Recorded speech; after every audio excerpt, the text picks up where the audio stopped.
Episode 43, Driven for Health. I'm welcoming Mike Trenk. He is a men's mental health counselor, and in our episode, we talk about how he lost 30 plus pounds in my Call to Rise 100-day fat loss challenge. Mike, I was actually on his podcast, and that's what this is going to be, is a recording of our conversation. I met him as a guest on his initial podcast called DadEnial. Definitely check it out. I highly recommend listening into it.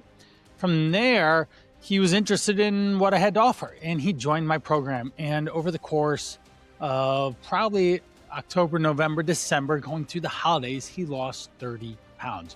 We're going to talk about the tips, tricks, the strategies, the things that we implemented so he could be so successful. And he did it differently than you might expect. And that's the cool part. Listen in, check it out. And if his story inspires you to lose 20 plus pounds in a 100-day challenge, that's what the Call to Rise is. I would love to have you check it out. Here we go. Let's jump in right now. Hello, everyone. Welcome to DadEnial. I'm your host, Mike Trenk, licensed clinical mental health counselor. And today is kind of a special follow-up from one of the prior episodes. So if you've seen from the season, I had on a guest named Brian Piranha. He's a coach, and he has this program called the Call to Rise. And after talking to him and hearing the podcast doing it, I felt like this is my chance to try something different, because, you know, as many males, we just kind of get stuck of, well, I have to get to the gym. I have to go to the gym a certain number of days a week. I have to do this kind of fitness, which I used to do maybe 20 years ago, and I just couldn't get it done. So I want to thank Coach Brian Piranha first here for getting me involved in the Call to Rise. Brian Piranha, how are you doing today? I'm doing excellent.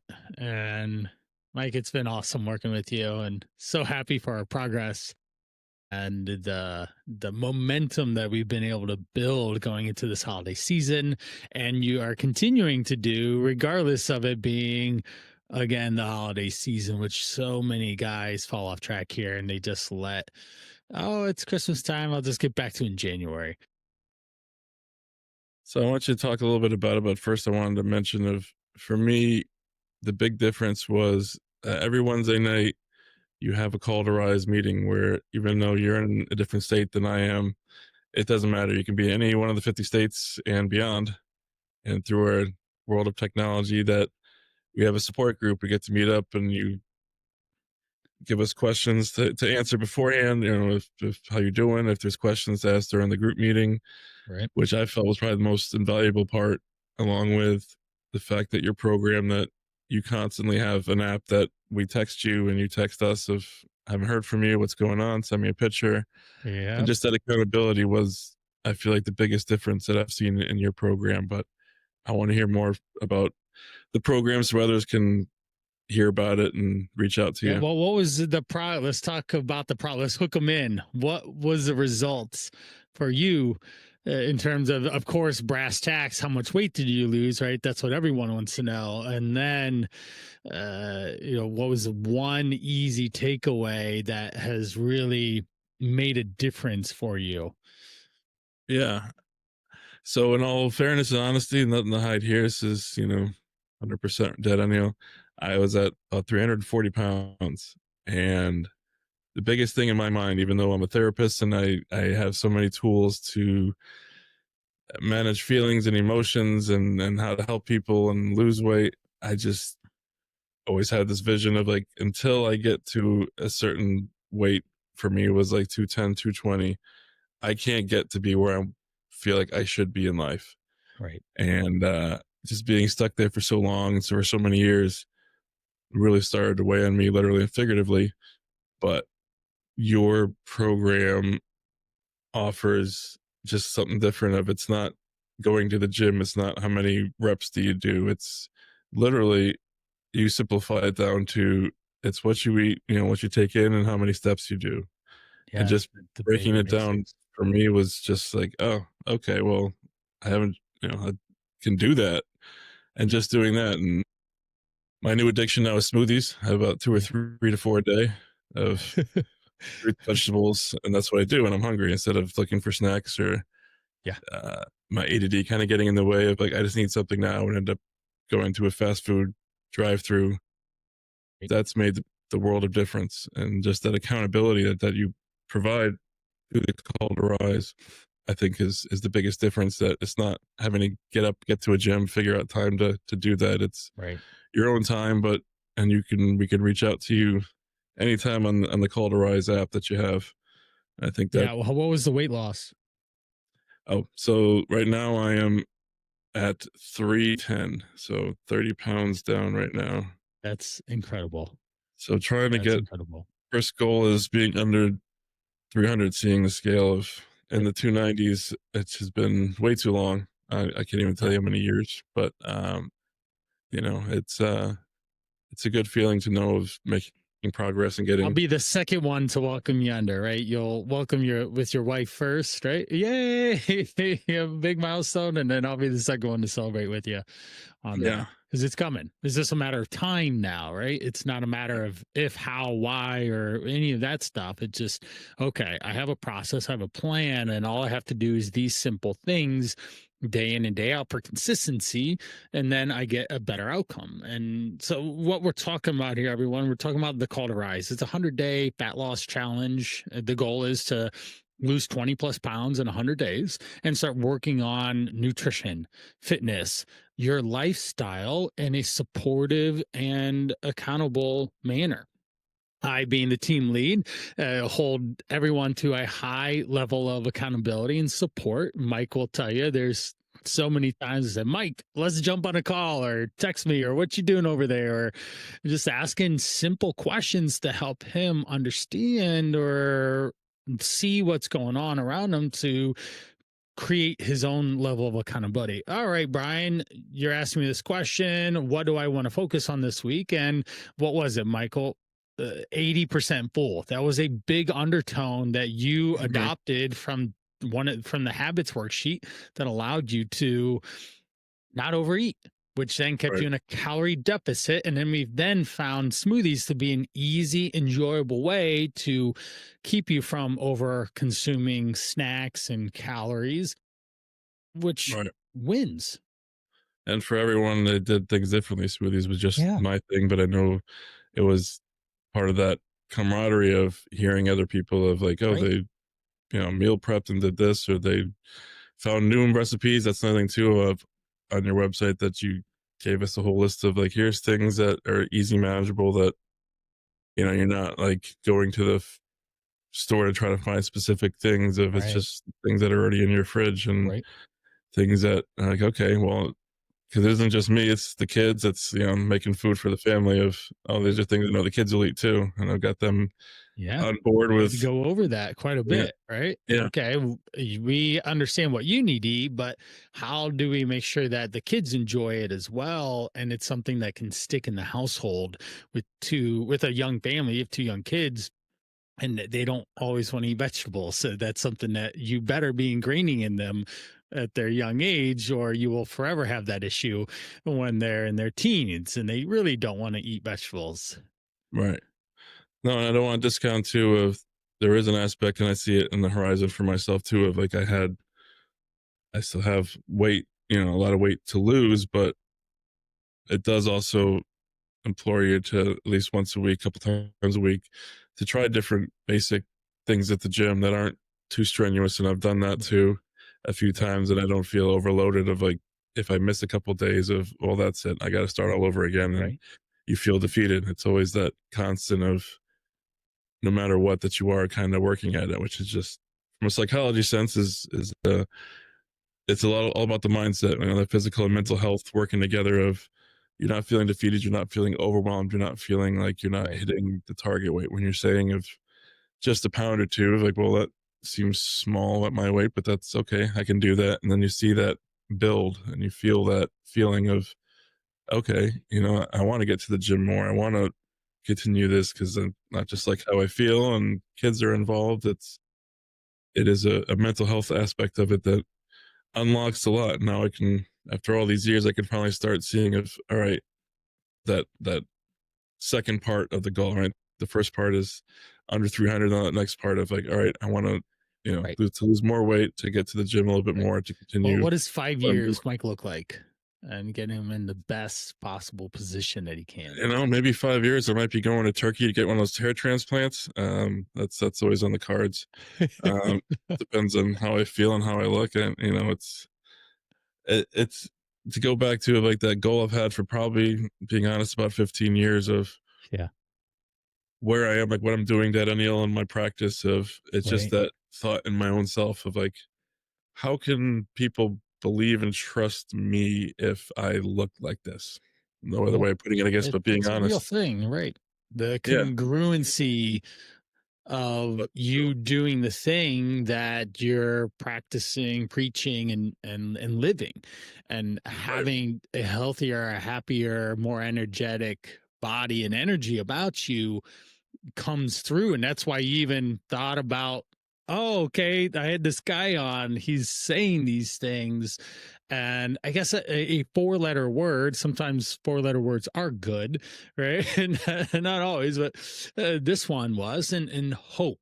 Right. Our first conversation that we had on your podcast many months ago brought you some level of hope. And you're like, okay, can this guy actually help coach and teach and guide me through what has to happen, just like you do for all of your clients? You give them hope that they can live a healthier, happier life and do things and get unlocked from the chains that bind them, in a sense, that are often prescribed, right? They're often self-attached, and all of a sudden you feel like you're dragging this ball and chain around. And I just gave you a key to unlock it. I can't unlock it for you, but I can give you the keys and show you how to unlock that ball and chain to start moving again and start going in the direction that you actually want to live, look, feel, and experience a life that's really exciting. And it's yeah, getting better, right? You're down 30 pounds. You can do more, literally, physically, and be able to keep up with the kids even just a little bit more. Or we talked about the knee challenge, and that is every 10 pounds less weight is 40 less pounds of pressure on your knees. That's right. huge. It's huge. So there's a level of, I won't say irony, but kind of like an Oprah reveal of, through this challenge and journey, and the call to rise, right? It made me reach out because it was different. I was like, well, I'll Yeah. try something different. And now I'm down 30 pounds. And now I have more motivation because things weren't feeling right in my body. And I went to the doctor and got some blood work. And now I find out of, even though I've never had issues before with A1C and glucose, now all of a sudden I do, even though I'm down more than I was a few months ago. So the irony of that, now it's even more motivation of, Right. all right, these are things that are beatable and things that are manageable. And I think, right, so many men either don't pay attention to this, blood work or getting it done. And I think it is important. And I think, this all kind of ties in of our health, and working with men that, we need to be more aware. We need to be more accountable of our mental health, physical health. And I think the call to rise, that's why I wanted to have you back on, is to kind of, not just be testimonial, but just also kind of share too, once again, that it is different, it is manageable. And if you check on your physical health and you find out that things are higher than they should be, all of a sudden I'm like, all right, now I've already started, now I need to really step it up to not be on this kind of lifestyle for a long time, like I know some men are. I've kind of Yeah. stuck in that cycle too of Even during our process, we noticed that there were maybe a little more challenging times, more demands on life. Kids were sick. In-laws were coming over for the holidays, all sorts of different things that get in the way of being consistent, of doing what you need to keep progress going. And those are real, tangible obstacles that get people tripped up, and then they fall back into old behaviors. And a lot of things that I'm working on is the mechanics. It's simple, it's not easy. Weight loss, weight maintenance, it's simple, it's not easy. And our goal is to make it as simple and easy as possible. And that's where I come into play. And what I've been doing the last 23 years is literally that phrase. I come in and make it simple and easy for you to reach your goals in whatever manner works best. And for you was different than what Lucas did. Lucas lost 30 pounds, but he did it differently than you. He tracked all his food and you didn't. He joined a running group and you didn't. And that's perfectly fine. Andy has been on a terror of about 80-day streak of 10K steps, and he travels a lot, and he tracks his calories. Well, he's down 30 pounds as well. You guys all had different lives, but between the three of you, you've lost 90 pounds in between 3 guys in 100 days. And that is crazy incredible. And it was just 2 simple conversations, asking you to pay attention, asking you to make better choices than you did before, asking you to move more than you did the prior week, and giving you a level of support that you haven't experienced, especially when it comes to weight loss. Because a lot of people try the plan, or they read a book, they do this thing that everyone's doing, or right now they're getting the shot, right? The GLP-1s are prevalent, and yes, they can provide an outcome, but it might not be a long-term solution. It might just be a Band-Aid that ultimately falls off, and then the issue is still there. You still overeat at night. You still get hungry in the day and choose a not so healthy option. You still get overwhelmed with what are we eating for dinner and end up going out to eat and eating too many calories. I'm mentally tired from my day, and I'm tired, and I'm not going to go move my body, even though that probably is the best thing for you. And even from what you do, activity and eating healthy are the 2 easiest, fastest ways to improve your mental health for everyone that you talk to. Right. And you mentioned GLP-1. That is a common one that gets prescribed now by doctors, and even myself. Yep. I can only speak for myself, but that is something I did try last year of, all right, maybe this is a route. And just speaking personally here, of it really, the worst 2 things were just of like how your stomach felt, and just, how it kind of just sidetrack your day, and just, it would make you not want to eat for a lot. Like, it would just, you stare at food and it would literally make you sick to your stomach. And right when you did, after a few days of taking the shot, it would be like almost like a ravenous dog of like, I was finally feel like I wasn't going to throw up or feel sick to my stomach, that I would just eat so much just to kind of make up for it. I felt like it. So it wasn't a good cycle to be in too. And I felt sad too, of like, I can't even get work done during the day. I'm just kind of sitting in a chair, just waiting for the stomach pain to pass. So that wasn't good. Talk about productivity being disruptive to your day, right? And your life and your mental health. I feel bad when I do this thing to get to the outcome that I want. And that's something that we focus on, you and I, but I do with everyone, is how do I make this process as positive as possible? Right? You always found me with lots of energy, lots of positive go-get-em attitude, lots of answers to your questions, lots of following up and checking in on you to make sure that you did the things that you wanted to do, and that level of accountability and support and direction.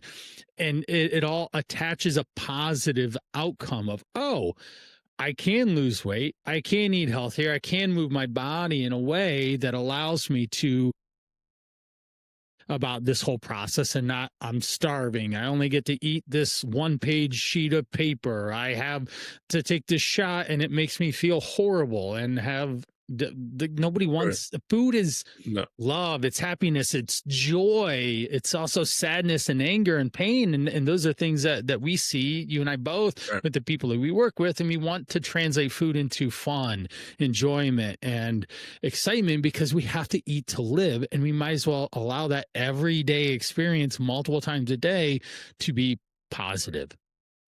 Right. And I think you've said it too, if you like ice cream, and so do I. So it's not even feeling that guilt of like, I can't have something or going without. It's more that mental state, which I can resonate and relate to, of, all right, if I have ice cream, that's fine. I'm not going to beat myself up. I'm just going to have something lighter later, or I might go for a walk and walk off some of these calories. It's just, it has more that mental side of, oh, okay, I can understand the psychology of, because I always felt like the diets or that food part of it was always like you're going without, but you're not going without. You're just shifting small things. And even if you do, get something like ice cream or something that isn't the greatest thing, of there's no reason to go without. There's no reason to beat yourself up. It's just kind of just shifting your mindset of, that's fine, I had ice cream, I'm going to do something else tomorrow or later that's going to even that out, kind of thing. So that was an important factor as well. Yeah, some of the simplicity, just so that everyone listening can hear where we started. Can I get you to move? So we have the MFP protocol, movement, food choice protocol, portion control is the third one. Movement. Can I get you to move more than you have been? Right. And then with the idea of, let's move more than 10,000 steps a day. Right. Do we go to the gym or not? You did occasionally, but that wasn't an undertone of, you got to get to the gym every day of the week or something like that, right? Even the other guys, they only went 2 or 3 times a week at most, but they focus on improving their movement. So that's number one.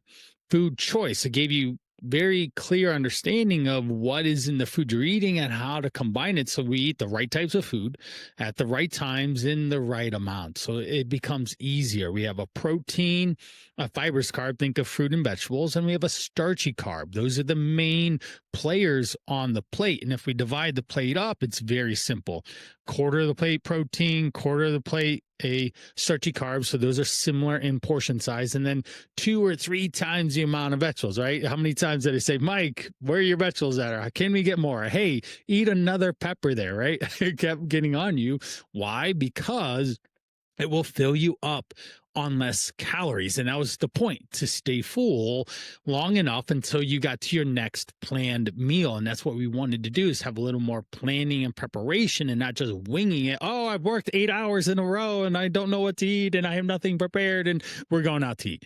Right. And then the last thing was portion control. And I already said it inside that plate image, but we're eating 3 or 4 times a day, having balanced meals that focus on moderation, balance, and flexibility built in today, so that if an ice cream cone does come up because the kid's got a good grade on their report card, or there's this sporting activity or after school program that they did really well on, you want to celebrate that. That's part of life, right? You don't want to go there and just be the dad. Oh, my dad's working on his abs, he never eats ice cream with us, right? You don't want that to be part of your legacy with your kids. And that's, so everyone listen, those are some of the basics that we started with in the easiest way possible to then get Mike to buy into more. And eating the 80% full, he routinely said that was a big player, that he would just stop eating when he recognized a level of fullness. Yeah, now I got the kids with that mindset of not 80%, but they'll start like, oh, I'm 35% now. I'm like, how do you go 40%? Yeah, so now they'll work their way up to 80% when they'll stop. I also want to mention too that since we started, that you started your own podcast now. What's where can people find you there? Driven for Health podcast. You might see it as Nutrition for Men Over 40, Driven for Health, but Driven for Health is the easiest way to find it. And I just literally before this, I did a live stream on my 33rd episode since the end of September. So I've been on a go. I actually have a pre-interview podcast interviewing a guy on spine and spinal health. I have the live stream I did on my 33rd episode just before. We have this. I'm interviewing another guest that's talking about longevity, going into their 50s, 60s, and 70s, and so thriving later today. And then I'm on another podcast on another place with an Australian, and Vince is his name. So I'm doing mega podcast day today. Lots of talking to the microphone. That's great that people can just listen to you and hear some of your tips that you're saying here and kind of elaborating on that in your own podcast. And I highly encourage the 100-day challenge. Yeah. And where can they find you? What's your website? The Call to Rise. The website is www.thecalltorise.com. It's easy to see all what's happening there, the testimonials, the pictures, but there's a ton of questions asked and answered on the website too. It gives you very clear understanding of what we're going to do. It's 100 days. We're going to focus on nutrition, fitness, lifestyle, regardless of however busy you are or aren't. I promise you're not as busy as you think you are, or you can actually set time aside for your health and actually improve it regardless of the situations that you are in. And if you're looking for support, camaraderie, that's a huge part of this process, is the brotherhood and having a small group of men that are there to support, to encourage. And if they're doing it, I should do it too, type of an idea. Because when you have people in your crowd and circle that are taking care of themselves, it's easier for you to take care of yourself as well. And you're not just having Brian, who's Mr. Fit or whatever, telling you to work out or something. And you're like, this guy doesn't understand where I'm at or anything. That's not true. This is the only thing I've done in my whole career for the last 23 years. So I very much understand the situation that you might be in, whether it's overweight, having bad blood panels, just is met with unmet expectations. This isn't what I was supposed to look like, feel like in my 40s. And we're all super busy, trying to play provider, trying to be a husband, trying to be a father, trying to be a business owner, an entrepreneur, an employee, a coworker, whatever. We have all these roles, but if you're not taking care of yourself, then you cannot live up to the demand that you have for it, or be able to thrive in it either. It's all mask. And maybe you might have financial success, but that's great if you have a bunch of money in the bank. But when you're 60 and you have a heart attack, it's going to drain your bank account really quick, because that's a six-figure issue for you to deal with. So thecalltorise.com. I'd love to have a chat with you, and you can fill out the form and we can get started. Yeah, definitely reach out to Brian and at least have a chat with him, because it definitely is different. It definitely feel engaged, feel supported, and feel like, all right, this is something that I can handle. And for men in this DadEnial kind of world we're living in, that it is a great new tool and a great community to be around. So I just wanted to share all that. I wanted to bring him back on and show an update and share that even I tried it and it's working so far. And yeah, I see just a great opportunities ahead because of it. So I want to thank you, and that's why I wanted to bring you on. And thank you. I appreciate your time, Brian. And yeah, thank you for listening. Thank you. Have a good one. Thank you much. I hope you enjoyed Mike's story. It's a inspiring example of what you can do when you get help. When you seek out a professional who knows what they're doing, can help streamline the process in the easiest way possible. That's what I'm here for. I hope that you got some golden nuggets, learned some things, understood some of the sticking points that you yourself might be having as well. If you're interested in a 100-day challenge to lose 20 plus pounds and do all sorts of other things, improve blood panels, like improving cholesterol, lowering an A1C, managing all those type of things, that's what we focus on. Nutrition, fitness, the 5 pillars are the call. Your identity as a man, as a person that wants to be a healthier, happier version of yourself. We are seeking out that best version. The second pillar is the forge. It's your body. It's the exercise. It's you moving your body, getting energy, and burning lots of calories to get yourself in the best physical health you can. Pillar 3 is the fuel. The fuel, that's nutrition. We're going to focus on science-backed information implemented into the easiest way possible. We're not doing weird fads, protocols, any of this stuff. We're going to break it down into simple building blocks and start from there. What food is and how to best make it work in your life. The fourth one is the code. It's your mindset. It's the way you think. We're going to change the lens at which you look and see and think of yourself and the world around you. Taking opportunities and improving your weaknesses and turning them into strengths, and taking your strengths going even further. But the mindset is where it is. It's between your ears and behind your eyes of how you think about this to improve your health. The last one is 5, the brotherhood, having a group of men, like-minded individuals that are pushing toward their own health journey and getting that encouragement. I'm leading and they are helping you stay accountable is such an important part. In 2026, I am focusing heavily on community and growing this, because in our social driven world, our convenience driven, our society as is, we are losing touch with in-person contact. AI is on the rise. It's everywhere. Always. You probably read something AI in the last 10 minutes. Probably that was been AI generated. So humans are seeking out humans, and that's what I want to provide. So that's brotherhood. The call to rise, 100 days, and then a money back guarantee. If you don't get your results and lose 20 plus pounds, I'll give you your money back. So there is that too. Off we go. Thanks so much for joining me in episode 43.